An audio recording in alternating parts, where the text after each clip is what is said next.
Bonne sensation, surtout au départ, quand ils annoncent Brignon Nicolas au micro et que le public s'enflamme. Ça, c'est une sensation des plus agréables, puis ça pousse à repousser nos limites parce que voilà, ça a quand même vraiment crié. Et ça motive avant le départ.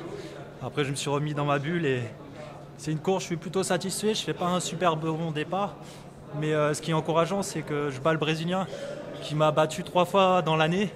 Donc c'est une belle revanche sur ça et je passe en finale, ce que j'avais pas réussi à faire aux Jeux paralympiques de Tokyo. Donc c'est une belle revanche sur ces championnats du monde. Ouais.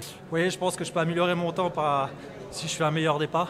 Donc ça, c'est un point à rectifier et que je ferai de mon mieux pour le faire ce soir. Et ce qui est encore mieux, c'est que c'est une finale avec 2 Français, parce que mon collègue Pierre Fermand s'est qualifié aussi avec la 3e position de sa série. Donc voilà, c'est une finale avec 2 Français, donc je ne peux pas être plus fier. Ouais, il faut casser l'inertie du fauteuil de course. C'est moi, je suis un des plus lourds de ma catégorie, du coup, ça prend quand même beaucoup d'énergie. Puis c'est un 400 mètres. Les 100 derniers mètres d'un 400 mètres, il y a le lactique qui monte. Donc ça devient tout de suite plus compliqué, mais c'est une belle course. Je suis satisfait de passer en finale. Moi, j'ai rien à redire sur ce point-là. En tout cas, l'hôtel où on est avec l'équipe de France, ils sont top.